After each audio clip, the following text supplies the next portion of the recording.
جتنی عثمان بھائی میں سمجھتا ہوں کمیونیکیشن بہتر ہوگی نا میاں بیوی کی, جی اتنے معاملات بہتر چلیں گے. مسئلہ ہے کمیونیکیشن ہی نہیں ہے.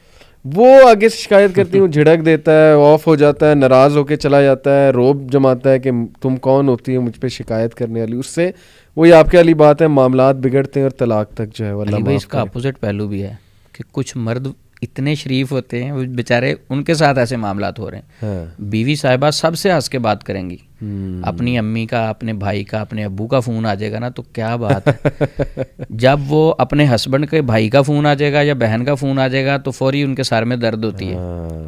وہ کہتی پیناڈول ہے ادھر, کیا ہوا, سر میں پین ہے ذرا. تو دوسری طرف بھی ہے کہ کچھ لوگ سارا دن, میں ایسی فیملیوں کو جانتا ہوں کہ سارا دن ایک آدمی جاب کرتا ہے اپنی بیوی کے لیے, وہ بیچارہ گھر جاتا ہے تو بیوی جو ہے نا اس کے تان و تشنی نہیں ختم ہوتی. وہ تیری امی نے یہ کر دیا, تیرے بھائی نے یہ کر دیا. دیکھیں اس بھائی سے اگر شکایت ہے, یعنی اپنے ہسبینڈ سے اسے ہے, اس کو بتائے.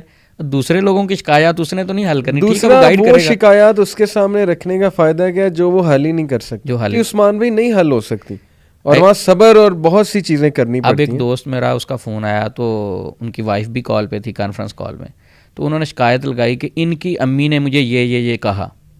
اچھا وہ مجھے بھائی کہتے ہیں ان سے یہ پوچھیں میرے سے کوئی تکلیف ہے؟ کہتی نہیں ان سے کوئی نہیں, ان کی امی نے. کہتا یہ میں امی کا جو حساب تو ان کو نہیں دے سکتا نا.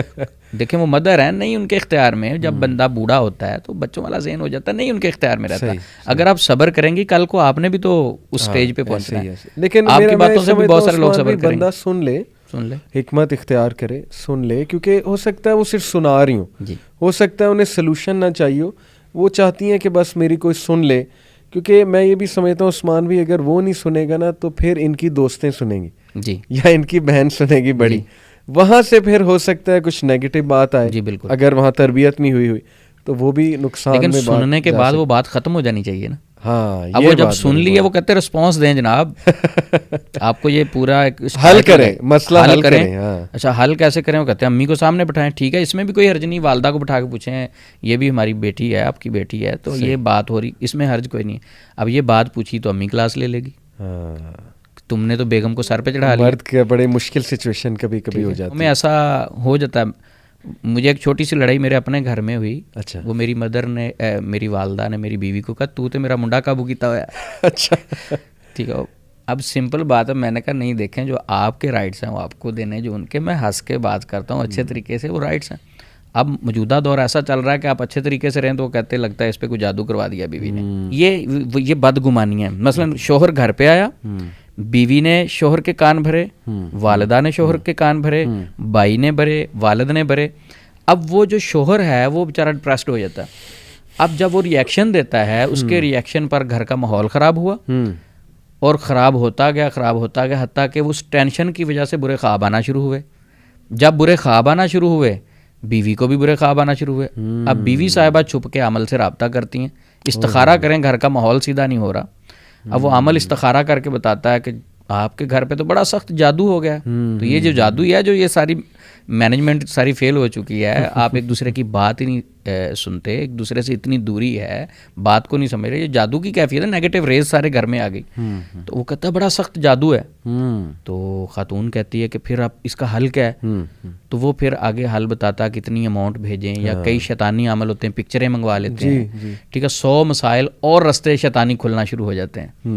ٹھیک ہے, اب اس کے بعد جب وہ جادو کہتا ہے, وہ تو جادو کا حل کروانے کے لیے جب آپ اماؤنٹ بھی بھیج دیتے ہیں, اپنی پکچر بھی بھیج دیتے ہیں, اپنا مدر نیم بھی بتا دیتے ہیں پیشنٹ, وہ علاج کرنے والا علاج کے نام پہ جادو کرنا شروع کر دیتا ہے.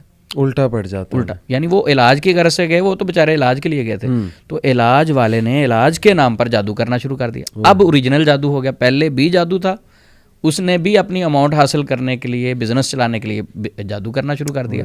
اب مسائل خراب تر خراب, حتیٰ کہ یہ بات طلاق پہ جا کے رکتی ہے. اور شیطان کا پسندیدہ عمل کون سا علی بھائی؟ طلاق. یعنی وہ حدیث ہے نا مسلم شریف میں کہ اس کا سمندر پہ تخت ہے, وہ سارے اپنے چیلے بھیجتا ہے, اپنے دستے بھیجتا ہے کہ جاؤ جا کے اپنا کام کرو. شام کو سب سے رپورٹ لیتا, تو ایک آ کے کہتا ہے کہ جناب آج میں نے لڑائی ڈلوائی, اتنی لڑائی حتیٰ کہ بات طلاق تک پہنچ گئی. تو ابلیس کھڑا ہو کے اسے سینے کے ساتھ لگاتا ہے. کچھ میاں بیوی کی طلاق پہ ہوتا ہے, اور ماحول ہم خود کریٹ کرتے ہیں. تھوڑا سا ہم شعور سے دیکھیں ان چیزوں کو, اسلام کو سمجھتے ہوئے دیکھیں باقی معاملات کو, تو یہ مسئلہ نہیں ہے اتنا. لیکن دین کی تعلیم ہم حاصل ہی نہیں کرنا چاہتے. آپ کے نزدیک ایک شعور کی کمی, تعلیم اور شعور کی کمی. نمبر 2 بدگمانی, جو بدگمانیاں ہو جاتی ہیں. نمبر 3 ٹائم نہ دینا, فیملیوں کو ٹائم ٹائم نہ دینا. تو یہ بہت بڑے یہ ایشوز ہیں. حتیٰ کہ یہاں سے پھر جب جادو کیا جاتا ہے, یعنی وہ عمل جادو کرتا ہے, تو وہ عمل کہتا ہے کہ فلاں بندے نے آپ پہ جادو کیا. اب اس سے جب جھگڑا سٹارٹ ہوتا ہے, وہاں حسد والی چیزیں بھی ایڈ ہونا شروع ہو جاتی ہیں ساتھ. اور پھر حسد سے عثمان بھائی کنٹینیو کرنا چاہوں گا کہ حسد ویسے تو ہو جاتا ہے جیسے یہ سورہ یوسف میں بھی آتا ہے, لیکن حسد جب یہ شکل اختیار کر جائے کہ آپ اگلے سے اس حد تک نفرت کرنے لگیں کہ اس سے یہ چیز چھن جائے, جی جیسے اللہ نے حاسدین سے پناہ مانگنے کے حوالے سے سورہ فلق میں آتا ہے.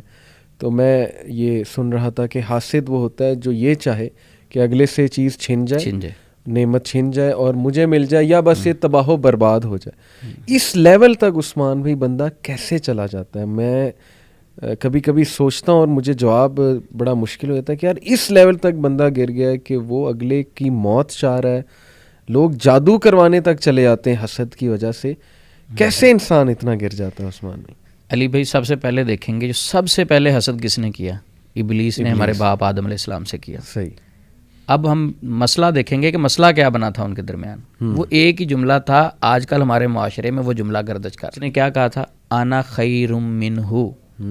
ابلیس نے کہا تھا میں اس سے بہتر ہوں.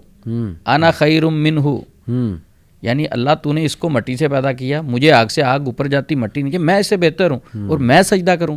جب یہ والا وائرس کسی بھی باڈی میں آتا ہے کہ انا خیر منہ, ابلیس کے آیا تھا, یہ ابلیس نے کہا تھا میں بہتر ہوں آدم علیہ السلام سے.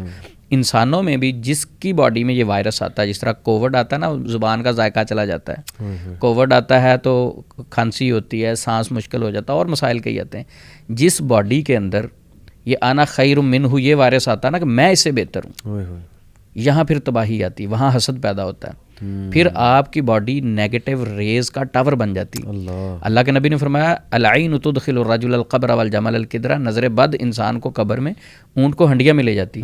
نظر کیا دوسرے کو دیکھنا ہی ہے نا, کچھ چیز نہیں مارنی اسے, صحیح دیکھنا ہے. تو اس کی باڈی سے نیگیٹو ریز نکل کے دوسرے بندے کو ہٹ کرتی ہیں. اس کے سائنس کیا عثمان بھی تھوڑا سا ایڈ کر دیں. نظر بد کچھ لوگ پوچھتے ہیں کہ ہم پہ ہے, تو اس کے کیا کیسے پتہ لگتا ہے آپ پہ نظر بد؟ علی بھائی اس کے کوئی قرآن و حدیث میں اس کے سائن ذکر نہیں ہوئے. اچھا. اس میں یہ ہے کہ آپ کی طبیعت میں کوئی بوجھل پان آنا شروع ہو جائے گا, ٹھیک ہے, آپ کا کام کرنے کو دل نہیں کرے گا. اچھے خاصے تھے, بزنس ہے, سارا کچھ ہے, لیکن آپ کو کوئی چیز اچھی نہیں لگے گی. آپ کی نیند بالکل ختم ہوگی. شام کے وقت گھبراہٹ اور بے چینی سٹارٹ ہو جائے گی. کندھوں پہ جسم پہ بوجھ محسوس ہوگا. آپ کا چھوٹی چھوٹی بات پہ لڑنے کو دل کرے گا. آپ سمجھیں گے کہ میں جس طرح ریموٹ کنٹرول ہوا ہوں, ہر بات کو میں نیگیٹو طرف لے کے, لیکن اس کی نفسیاتی وجوہات بھی تو ہو سکتی ہیں. ہاں, یہی بات میں کہہ رہا ہوں کہ یہ جتنی سمٹمز ہیں یہ انگزائٹی, ڈپریشن, اسٹریس کی وجہ سے بھی ہو سکتی ہے, نظر کی وجہ سے بھی. یہ تو کوئی معالج بتا سکتا ہے. صحیح.